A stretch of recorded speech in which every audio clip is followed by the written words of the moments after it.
نہ ہر ایک کی قسمت میں یہ ہے کہ وہ اس راہ میں اپنی دولت خرچ کر سکے، نہ ہر ایک کی قسمت میں یہ ہے کہ اس در پہ آ کے خدمت کر سکے۔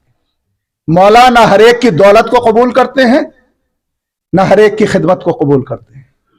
اور دوسری حدیث زیارت کربلا کے حوالے سے ہے، اللہ جب کسی کے بارے میں خیر کا ارادہ کرتا ہے تو اسے زیارت کربلا کی توفیق عطا فرماتا ہے۔ عزیزان گرامی، دنیا اور آخرت کی کامیابی پروردگار عالم نے اسی غم میں رکھ دی ہے۔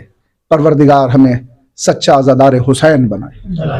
عزیزان گرامی، ندامت کا ایک آنسو انسان کو معرفت کی وہ معراج عطا کرتا ہے کہ ہم اس تک پہنچ نہیں سکتے۔ پروردگار عالم آپ کو ہر زمینی آسمانی بلا سے محفوظ رکھے، کوئی غم نہ دے سوائے غم مظلوم کربلا کے۔ اس لیے کہ جو تاریخیں ہیں یہ سفر کی تاریخ ہے، اور اس میں علی کی بیٹیاں اہل حرم مصیبت کے زمانے سے گزر رہی ہیں۔ آج میرے بھائی نے جو سلام پڑھا شہزادی سکینہ کے حوالے سے پڑھا۔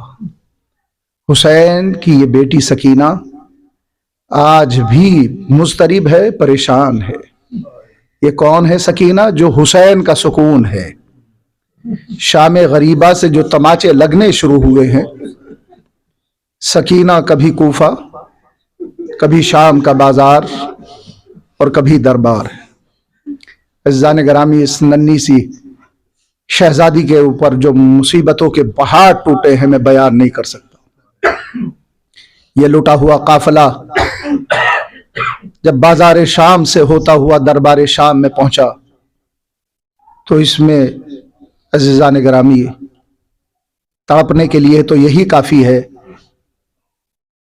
کہ علی کی شریف بیٹیاں اور دربار یزید میں، اور شہزادی سکینہ کا اپنے بابا حسین سے بہت گہرا تعلق تھا۔ جتنی مصیبتیں شہزادی سکینہ پہ پڑی ہیں اتنی ہی مصیبتیں امام حسین پر بھی پڑی، اور امام حسین کی شہادت کے بعد جو بے حرمتی آپ کے سر اقدس کی ہوئی ہے وہ بیان سے باہر ہے۔ عزیزان گرامی،